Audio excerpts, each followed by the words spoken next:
এজন্য আল্লাহ রাব্বুল আলামিন বলেন, কুল ইন কুনতুম তুহিব্বুনাল্লাহা ফাত্তাবিউনি ইউহিব্বুকুমুল্লাহ ওয়া ইয়াগফির লাকুম যুনুবাকুম ওয়াল্লাহু গফুরুর রহিম। জোরে বলেন আল্লাহু আকবার।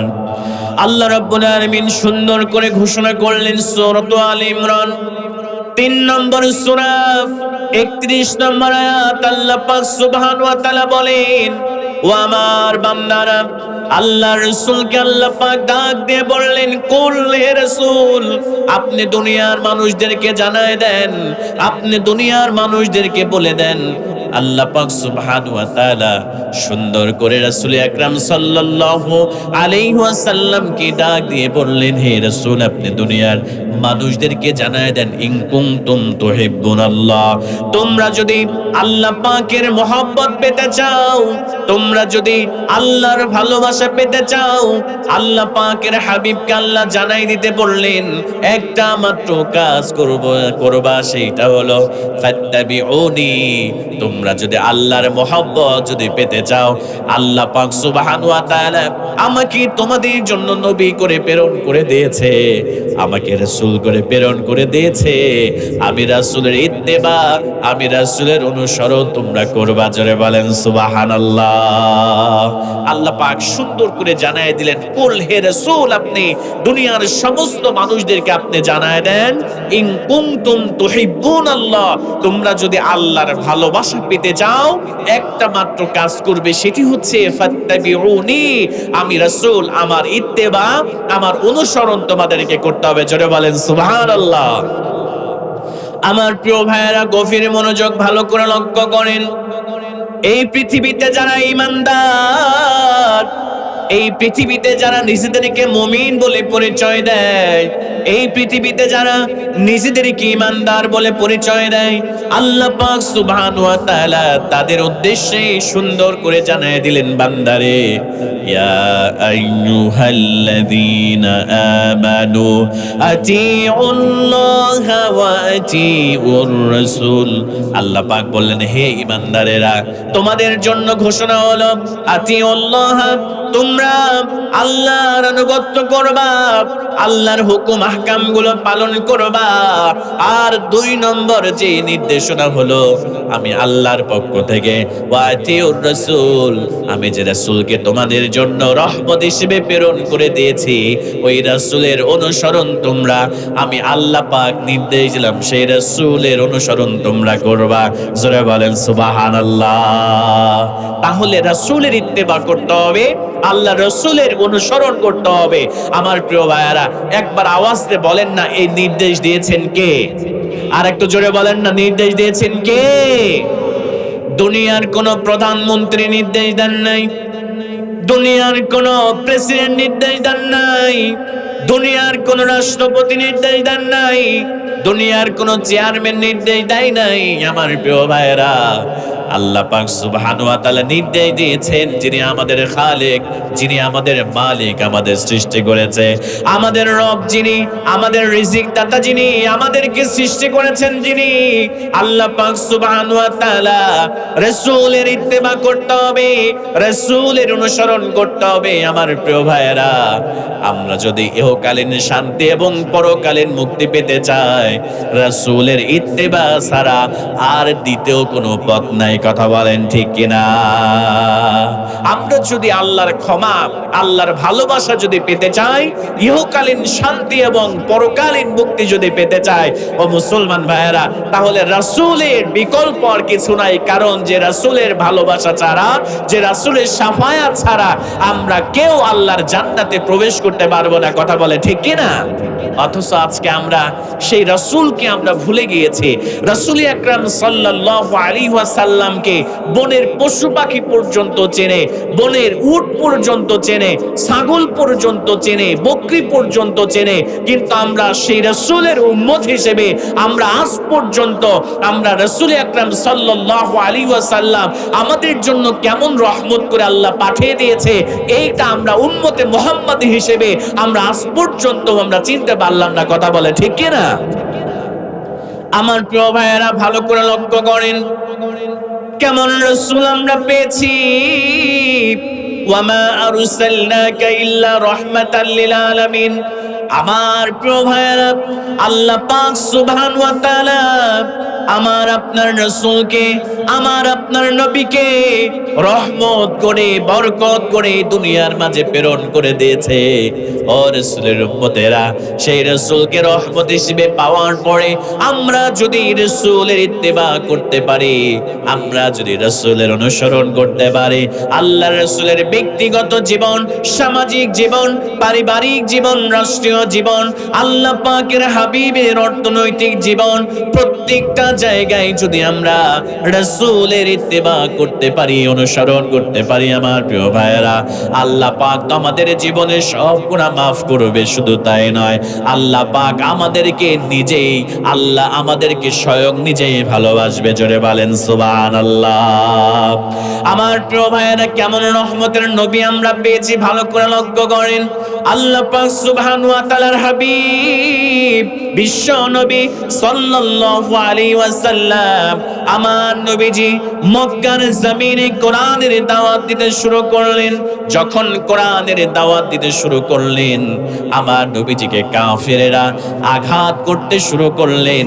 আমার নবীজিকে কাফেরেরা গলার সঙ্গে রশি পর্যন্ত বেঁধে আমার রাসূলকে টেনেছে।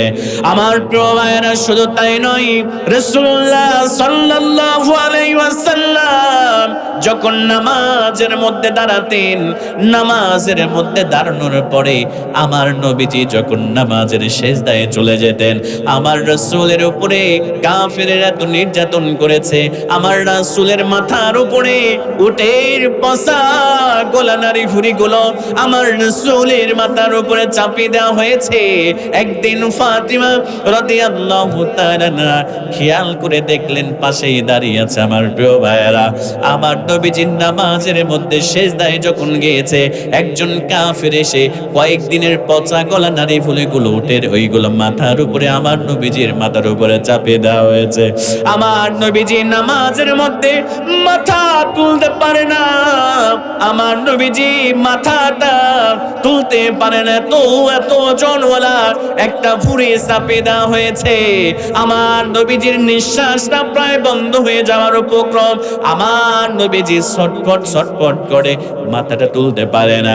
হযরতে ফাতিমা দূর থেকে দেখে আব্বাস যাদের মাথার উপরে উটের পচা গলা নারী ভুঁড়িগুলো চাপিয়ে দেওয়া হয়েছে, কান্না করতে করতে দৌড় দিয়ে এসে উটের পচা গলা নারী ভুঁড়িগুলো তিনি পরিষ্কার করে দিলেন।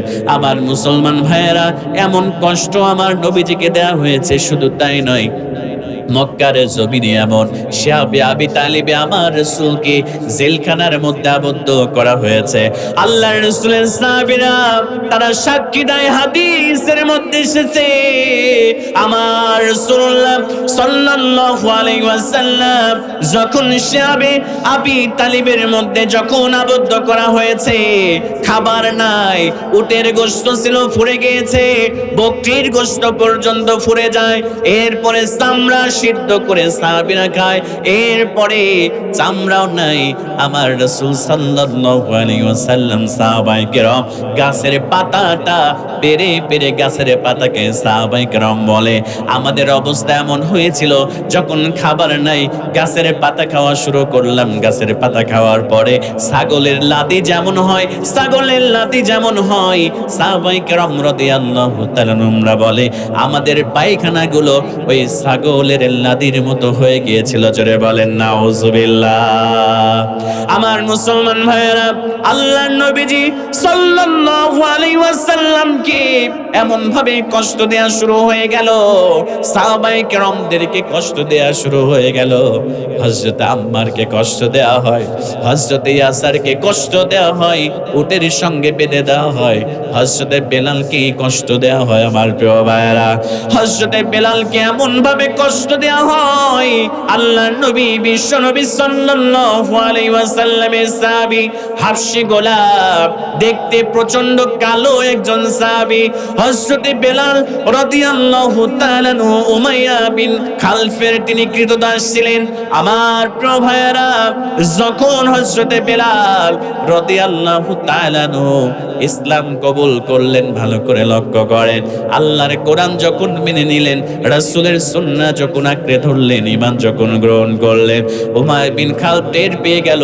বেলালকে ডাক দিয়ে বলে, বেলাল রে, সময় আছে, ইসলাম ছেড়ে দে, রাসূলের পথ ছেড়ে দে, কোরআন ছেড়ে দে।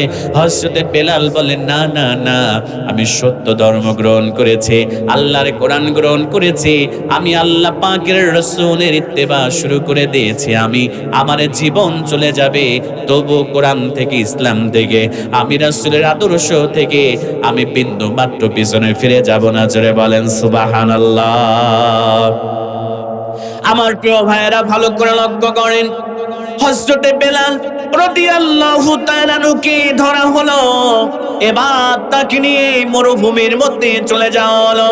মরুভূমির মধ্যে হযরত বেলাল রাদিয়াল্লাহু তাআলা কে বিবস্ত্র করে ফেলা হলো, গায়ের জামা খুলে ফেলা হলো, তরুণের পোশাক খুলে ফেলা হলো। এবার হযরত বেলালের হাতের উপরে এবার পাথর চাপায় দেওয়া হলো, পায়ের উপরে পাথর দিয়ে দেওয়া হলো, পেটের উপরে পাথর দিয়ে দেওয়া হলো, বুকের উপরে পাথর দিয়ে দেওয়া হলো। উমাইয়া বিন খালফ ডাক দিয়ে বলে, বেলাল রে, এখনো সময় আছে, ইসলাম ছেড়ে দে, কোরআন ছেড়ে দে। হযরত বেলাল রাদিয়াল্লাহু তাআলা আনহু আসমানের দিকে শাহাদাত আঙ্গুলে উঁচু করে দিয়ে বলে, আহাদ আহাদ, আল্লাহর প্রতি ঈমান এনেছি, এই শাস্তি তো জীবনে কিছুই নয়। আল্লাহ রাব্বুল আলামিনের প্রতি ঈমান আনতে গিয়ে যদি আমার জীবনটাও বের হয়ে যায়, আমার জীবন আমি দিয়ে দিব, তবু কোরআন থেকে, আল্লাহর একত্ববাদ থেকে পিছনে ফিরে যাব না। ও মুসলমান ভাইরা, এবার হযরত বেলাল যখন এই কথা বলে, হযরত বেলাল রাদিয়াল্লাহু তাআলা কে এবার বলা হলো, খেজুরের কাঁটা নিয়ে আসো। এবার খেজুরের কাঁটা নিয়ে আসা হলো। আমার প্রিয় ভাইরা, এবার যখন খেজুরের কাঁটা নিয়ে আসা হলো, হযরত বেলালের জিহ্বাটা টান দিয়ে বের করার পরে একটা করে খেজুরের কাঁটা বেলালের জিহ্বার মধ্যে ঢোকানো হয়, আর বলা হয়, বেলাল, এখনো সময় আছে রে বেলাল, ইসলাম ছেড়ে দাও, আল্লাহর কোরআন ছেড়ে দাও, রাসূলের পথ ছেড়ে দাও, তোমাকে ছেড়ে দেওয়া হবে। হযরত বেলাল রাদিয়াল্লাহু তাআলা কথা বলতে পারে না, শাহাদাত আঙ্গুলে উঁচু করে আহাদ আহাদ বলে, আবার আরেকটা কাঁটা তার জিহ্বার মধ্যে ঢুকিয়ে দেয়। জিহ্বার মধ্যে অনেকগুলো কাঁটা যখন ঢুকিয়ে দেওয়া হয়, হযরত বেলালের জিহ্বা থেকে রক্তগুলো বের হয়ে জমিনের মধ্যে পড়ে যায়।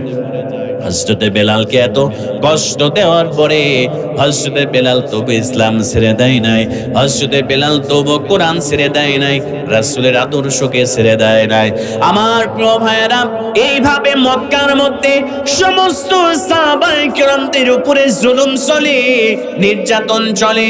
আমার মুসলমান ভাইয়েরা, পাক সুবহানাহু ওয়া তাআলা এবার রাসূলুল্লাহ সাল্লাল্লাহু আলাইহি ওয়াসাল্লামকে বললেন, ও রাসূল, আর আপনি মক্কায় থাকবেন না, আপনি মক্কা থেকে মদিনায় হিজরত করেন, আমি আল্লাহ অর্ডার আপনাকে করলাম। আমার মুসলমান ভাইয়েরা, রাসূলুল্লাহ সাল্লাল্লাহু আলাইহি ওয়াসাল্লাম আমাদের জন্য কেমন রহমতের নবী, আমাদের জন্য আল্লাহ কেমন রহমত করে পাঠিয়েছে। আমরা রাসূলকে চিনি না, কিন্তু দেখেন ছোট্ট একটা ঘটনার মাধ্যমে বুঝতে পারবেন, আমরা রাসূলকে না চিনলেও গো, আল্লাহ পাক সুবহানাহু ওয়া তাআলার যত মাখলুকাত আছে, আবার রাসূলকে ঠিকই তারা চিনে। জোরে বলেন সুবহানাল্লাহ। রাসূলুল্লাহ সাল্লাল্লাহু আলাইহি ওয়াসাল্লাম কি আল্লাহ পাক সুবহানাহু ওয়া তাআলা এবার বললেন, হাবিব, আর আপনি মক্কার জমিনে থাকবেন না, আপনাকে কাফিরেরা মারার ষড়যন্ত্র করে ফেলেছে, এই দুনিয়া থেকে বিদায় করে দেওয়ার ষড়যন্ত্র শুরু করেছে। ইয়া রাসূলুল্লাহ, ইয়া হাবিবাল্লাহ, আপনি হিজরত করে মক্কা থেকে মদিনায় আপনি চলে যান। আল্লাহর নবীজি এবার হযরত আবু বকর সিদ্দিক রাদিয়াল্লাহু তাআলা কে সঙ্গে করে নিয়ে আমার আপনার রাসূল এবার মরুভূমির মধ্যে এবার পথ চলতে শুরু করলেন। ও মুসলমান ভাইরা, কিছু দূর যাওয়ার পরে আমার রাসূল ক্লান্ত হয়ে গিয়েছে, হযরত আবু বকর ক্লান্ত হয়ে গিয়েছে। কারণ যারা মক্কা মদিনায় যারা উমরাতে গিয়েছেন বা হজে গিয়েছেন বা প্রবাস জীবন যারা অতিবাহিত করেছেন, তারা জানেন মক্কা মদিনাতে এত পরিমাণ রোদের প্রখরতা। ও প্রিয় ভাইয়েরা, মরুভূমির পথ চলতে চলতে আমার রাসূল ক্লান্ত, হযরত আবু বকর ক্লান্ত হয়ে গিয়েছে। আল্লাহর রাসূল ডাক দিয়ে বলে, আবু বকর, আর তো পথ চলতে পারি না, আর তো ভালো লাগে না, শরীরটা তো নিস্তেজ হয়ে গিয়েছে, প্রচন্ড তৃষ্ণা পেয়েছে, প্রচন্ড ক্ষুধার্ত শরীর। দেখো তো আশেপাশে কোনো বাড়ি দেখা যায় কিনা। আমার প্রিয় ভাইয়েরা, হযরত আবু বকর সিদ্দিক রাদিয়াল্লাহু তাআলা আনহু এবারে চারিদিকে খেয়াল করলেন। রাসূলুল্লাহর কথা শোনার পরে হযরত আবু বকর সামনের দিকে তাকায় দেখে একটা বাড়ি দেখা যায়। হযরত আবু বকর ডাক দিয়ে বলে, ইয়া রাসূলুল্লাহ, ইয়া হাবিবাল্লাহ, রাসূল গো, চলেন দেখা যায় একটা বাড়ি, ওই বাড়িতে চলেন যায়। বাড়িতে যাওয়ার পরে হয়তোবা সেই জায়গায় কিছু খাবার পাবো, কিছু পানিও পাবো, খাবার খাবো, ক্ষুধা নিবারণ করব, এরপরে কিছু পানি পান করে তৃষ্ণা মিটায়া আবার একটু রেস্ট করে বিশ্রাম করে আমরা মদিনার মধ্যে যাইতে শুরু করব। জোরে বলেন সুবহানাল্লাহ। হযরত আবু বকরকে নিয়ে রাসূলুল্লাহ সাল্লাল্লাহু আলাইহি ওয়াসাল্লাম এক পা দুই পা করে মরুভূমির মধ্যে ওই বাড়িতে গিয়ে পৌঁছাইলেন। জোরে বলেন আল্লাহু আকবার। ওই বাড়িটা ছিল, নাম হলো উম্মে মাবাদ। উম্মে মাবাদের বাড়ি ওইটা ছিল। আল্লাহ রাসূল বলেন, আবু বকর, তুমি একটু দরজায় নক করো। হযরত আবু বকর সিদ্দিক রাদিয়াল্লাহু তাআলা আনহু তিনি সালাম দিলেন, আসসালামু আলাইকুম ইয়া আহলাল বাইত, বাড়িতে কেউ আছেন? আমরা মক্কা থেকে আমরা মদিনার উদ্দেশ্যে রওনা হয়েছি, আমরা মুসাফির, আমরা প্রচন্ড তৃষ্ণার্ত, আমরা প্রচন্ড ক্ষুধার্ত, আমাদের একটু পানির ব্যবস্থা করে দেন, আমাদের জন্য একটু খাবারের ব্যবস্থা করে দেন। জোরে বলেন আল্লাহু আকবার। হযরত আবু বকর নক করে, বাড়িতে কেউ আছেন নাকি? আমরা দুইজন ব্যক্তি আমরা মদিনার উদ্দেশ্যে রওনা হয়েছি, আমাদের প্রচন্ড ক্ষুধা, প্রচন্ড তৃষ্ণা, একটু খাবারের ব্যবস্থা করে দেন, একটু পানির ব্যবস্থা করে দেন। একবার নক করে বাড়ির মধ্য থেকে কোনো আওয়াজ নাই, দুইবার নক করে বাড়ির মধ্য থেকে কোনো আওয়াজ নাই, তৃতীয়বার যখন নক করে উম্মে মাবাদ ডাক দিয়ে বলে, কোথা থেকে আপনারা এসেছেন, কোথায় বাড়ি, কোথায় ঘর, একটু বলেন। এবার হযরত আবু বকর বলেন, আমরা মক্কা থেকে মদিনার উদ্দেশ্যে রওনা দিয়েছি। নিজেদের পরিচয়কে গোপন করলেন, রাসূলুল্লাহর পরিচয় দিলেন না, আবু বকর নিজের পরিচয় দিলেন না। আমরা মুসাফির, মক্কা থেকে মদিনার উদ্দেশ্যে রওনা করেছি। আমরা পথ অতিক্রম করতে করতে ক্লান্ত হয়ে গিয়েছে, প্রচন্ড তৃষ্ণা, আমাদের পেটের মধ্যে প্রচন্ড ক্ষুধার্ত। আপনার বাড়িতে এসেছি, আপনার কাছে যদি একটু খাবারের ব্যবস্থা থাকে, একটু পানির ব্যবস্থা থাকে, আমাদেরকে দেন, আমরা ওই খাবার দ্বারা ক্ষুধা নিবারণ করব, ওই পানি দ্বারা আমরা তৃষ্ণা নিবারণ করব। জোরে বলেন সুবহানাল্লাহ। আমার প্রিয় ভাইয়েরা, উম্মে মাবাদ ডাক দিয়ে বলে, ও মুসাফির, ও পথিক, আমার বাড়িতে কোনো খাবার নাই, আমরা গরিব মানুষ, আমাদের বাড়িতে কোনো খাবার নাই, আমাদের বাড়িতে কোনো পানিও নাই, যতটুকু ছিল ফুরায় গিয়েছে। আমার স্বামী আবু মাবাদ তিনি ছাগল আছে কয়েকটা, পাহাড়ের মধ্যে চড়াতে নিয়ে গিয়েছে। বিকেল বেলা যখন আবু মাবাদ ঘরের মধ্যে ফিরবে, ওই ছাগলের দুধ দহন করার পরে আমরা ওই ছাগলের দুধ পান করে আমাদের খাদ্যের অভাব মিটাবো। ও পথিক, ও মুসাফির, এই বাড়িতে কোনো খাবার নাই, কোনো পানিও নাই, আপনারা এখান থেকে দয়া করে চলে যাইতে পারেন। রাসূলুল্লাহ সাল্লাল্লাহু আলাইহি ওয়াসাল্লাম ইন দা মিন টাইম ওই সময় খেয়াল করে দেখলেন উম্মে মাবাদের বাড়ির এক কর্নারে, উঠানের এক কর্নারে একটা ছাগল শুয়ে আছে, একটা রোগাক্রান্ত ছাগল শুয়ে আছে। আমার প্রিয় ভাইরা, ভালো করে লক্ষ্য করেন, আল্লাহর রাসূল মুসকে আসলেন, আবু বকরকে ডাক দিয়ে বলে, আবু বকরের চিন্তা করো না, ওই যে দেখা যায় একটা ছাগল আছে, একটা ছাগল বাঁধা আছে, এখান থেকে আল্লাহ আমাদের রিজিকের ব্যবস্থা করে দিবে। হযরত রাসূলুল্লাহ সাল্লাল্লাহু আলাইহি ওয়াসাল্লাম হযরত আবু বকরকে ডাক দিয়ে বলে, আবু বকর তুমি উম্মে মাবাদের কাছে যাও, যাওয়ার পরে তার থেকে একটা পাত্র তুমি নিয়ে আসো। ওই পাত্র নিয়ে আসার পরে ওই ছাগল থেকে আমরা দুধ দহন করব। ওই ছাগল থেকে দুধ দহন করার পরে আমরা ছাগলের দুধ পান করে আমাদের ক্ষুধা, আমাদের তৃষ্ণাটা নিবারণ করব। হযরত আবু বকর গেলেন, উম্মে মাবাদকে ডাক দিয়ে বলেন, উম্মে মাবাদ, আপনার বাড়ির কিনারায়, উঠানের কিনারায় একটা ছাগল বাঁধা আছে, ওই ছাগল থেকে আমরা দুধ দহন করব, একটা পাত্রের ব্যবস্থা করে দেন। উম্মে মাবাদ রাগান্বিত হয়ে গেল, কেমন করে ছাগলের দুধ দহন করবে? কারণ হলো ওই ছাগলের কখনো বাচ্চা হয় নাই, ওই ছাগল তো কখনো বাচ্চা দেয় নাই। ওই ছাগলটা এত রোগাক্রান্ত, এত রোগাক্রান্ত, হাঁটতে পারে না। এজন্য আমার স্বামী ওই ছাগলটাকে মরুভূমির মধ্যে চড়াতে নিয়ে যায় না। এজন্য রোগাক্রান্ত ছাগল জীবনে কোনোদিন বাচ্চা হয় নাই। এই ছাগলটা ওই জায়গায় বাঁধা আছে, তুমি কেমন করে সেই ছাগলের থেকে দুধ পান করবে, দুধ দহন করবে? হযরত আবু বকর শুধু মুস্কি মুস্কি আসে, আমার রাসূলের বরকতময় মুখ থেকে যখন বের হয়েছে ছাগল থেকে দুধ দহন করবে। আমার প্রিয় ভাইয়েরা, দুনিয়ার কোনো মানুষ জানে না, কিন্তু হযরত আবু বকর ঠিকই জানে আমার রাসূলের জবান থেকে যেইটা বের হয়েছে এইটা কখনো মিথ্যা হতে পারে না। হযরত আবু বকর উম্মে মাবাদকে বললেন, ও আমার বোন, একটা পাত্র দিয়ে দাও, আমরা ছাগলের দুধ দহন করব। উম্মে মাবাদ রাগান্বিত হয়ে গেল, পাত্র দিলেন না। হযরত আবু বকর সিদ্দিক রাদিয়াল্লাহু তাআলা আনহু বিশ্ব নবীর কাছে এসে বললেন, ইয়া রাসূলুল্লাহ, ইয়া হাবিবাল্লাহ, উম্মে মাবাদের কাছে গেলাম পাত্রের জন্য, উম্মে মাবাদ তো পাত্র দিল না। আল্লাহ রাসূল বললেন, আবু বকর আবার যাও, সে তো জানে না, সে তো বুঝতে পারে নাই। হযরত আবু বকর আবার গেলেন, আবার ফিরাই দিলেন। আল্লাহর রাসূল তৃতীয়বার আবার উম্মে মাবাদের কাছে হযরত আবু বকরকে পাঠালেন। হযরত আবু বকর এবার উম্মে মাবাদের কাছে যাওয়ার পরে এবার উম্মে মাবাদ রাগান্বিত একটা ছোট্ট পাত্র আবু বকরের হাতে দিয়ে দিলেন। ছাকটি মারে হাতের মধ্যে পাত্রটা দিয়ে দিলেন। রাসূলুল্লাহর কাছে যখন পাত্রটা নিয়ে আসা হলো, আল্লাহ রাসূল বললেন, আবু বকর রে, এত ছোট পাত্রে হবে না, উম্মে মাবাদকে বলো এর থেকে বড় পাত্র দিতে। জোরে বলেন সুবহানাল্লাহ। আল্লাহ রাসূল বললেন, আবু বকর এত ছোট পাত্রে তো হবে না, উম্মে মাবাদকে গিয়ে বলো এর থেকে বড় পাত্র যদি ঘরের মধ্যে থাকে, উম্মে মাবাদ যেন ওই বড় পাত্রটা তোমার হাতে তুলে দেয়। জোরে বলেন আল্লাহু আকবার। এবার আবু বকর চলে গেলেন উম্মে মাবাদের কাছে। উম্মে মাবাদ এমনি রেগে আছে, ছোট্ট পাত্র দিয়েছে রাগ চাক করে। তারপরেও হযরত আবু বকর বললেন, উম্মে মাবাদের কাছে অনুরোধ করলেন, আপনি একটা পাত্রের ব্যবস্থা করেন, এর থেকে বড় পাত্রের ব্যবস্থা করে দেন।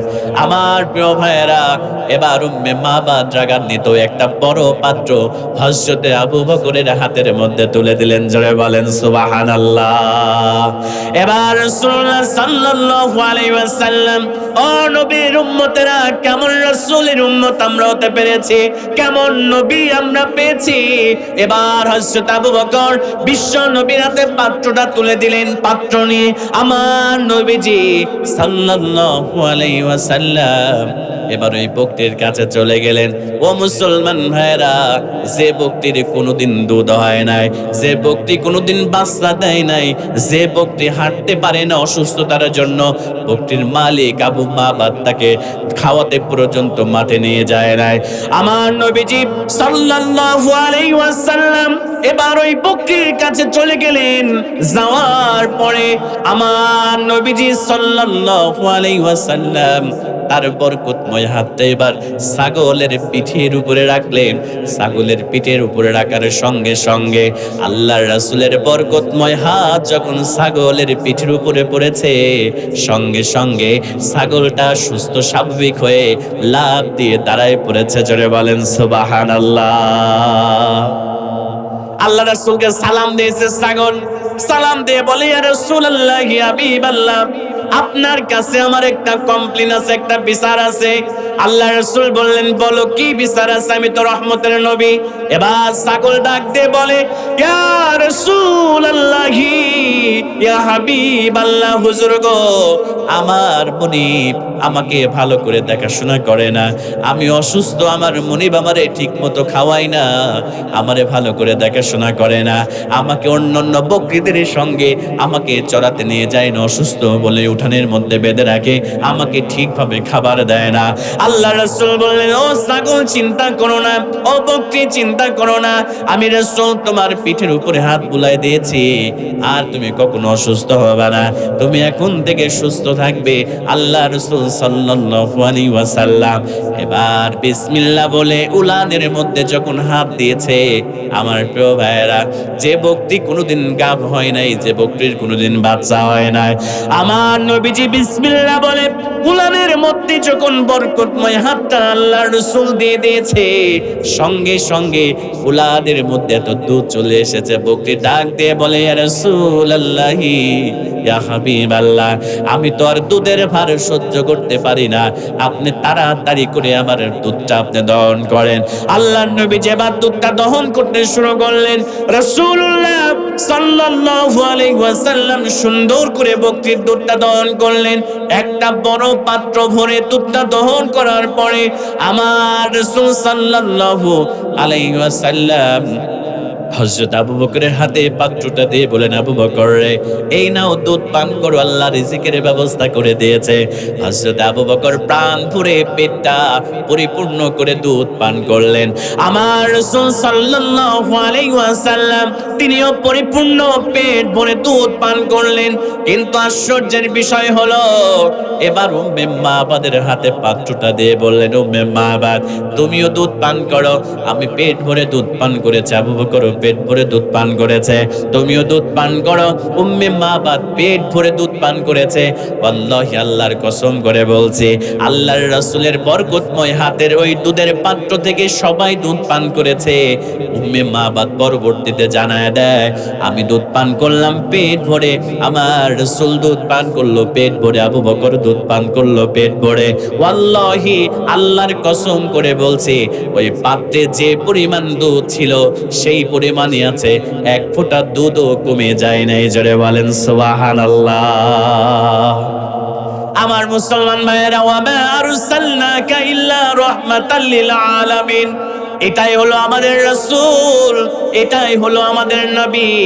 ও মুসলমান ভাইয়েরা, বকরি চিনে আমার রাসূলকে, উট চিনি আমার রাসূলকে, কিন্তু আমরা সেই নবীর উম্মত হয়ে শ্রেষ্ঠ জীব হয়ে আমরা রাসূলকে চিনতে পারলাম না। আল্লাহ নবী আবু বকরকে নিয়ে সেই জায়গা থেকে চলে গেলেন, মদিনার উদ্দেশ্যে চলে গেলেন। এবার বিকেল বেলা যখন আবু মাবাদ বাড়িতে আসলেন, উম্মে মাবাদ ডাক দিয়ে সমস্ত ঘটনা বললেন, আজকে এই ঘটনা ঘটেছে। আবু মাবাদ ডাক দিয়ে বলে, এমন এমন ঘটনা ঘটেছে, ওই ব্যক্তির চেহারা কেমন একটু তুমি আমারে বলো। মাবাদ ডাক দিয়ে বলে, প্রাণের স্বামী গো, মক্কা মদিনার মধ্যে এত সুন্দর চেহারার মানুষ আমি দ্বিতীয়টার দেখি না, এত সুন্দর চেহারা। ওই পূর্ণিমার চাঁদও যেন হার মেনে যায়, ওই পূর্ণিমার চাঁদের চেয়ে ওই ব্যক্তির এত সুন্দর চেহারা, এত সুন্দর কথা, এত সুন্দর ব্যবহার, এত সুন্দর আচরণ, এরকম মানুষ আমি আর দ্বিতীয়টা এই মক্কা মদিনার মধ্যে আমি দেখি নাই। জোরে বলেন সুবহানাল্লাহ। আমার প্রিয় ভাইয়েরা, হযরতে উম্মে মাবাদের কথা শুনে আবু মাবাদ ডাক দিয়ে বলে, উনি আর দুনিয়ার সাধারণ কোনো রাসূল মানুষ নয়, সাধারণ কোনো ব্যক্তি নয়, উনি হলেন সরকারে দো আলাম, আল্লাহর পক্ষ থেকে প্রেরিত রহমাতাল লিল আলামিন বিশ্বনবী মুহাম্মদুর রাসূলুল্লাহ আমাদের বাড়িতে এসেছিলেন, তুমি চিনতে পারো নাই। কিছুদিন পরে উম্মে মাবাদ, আবু মাবাদ দুইজন আল্লাহর রাসূলের হাতে হাত রেখে তারা মদিনায় গিয়ে ইসলাম কবুল করে। জোরে বলেন সুবহানাল্লাহ।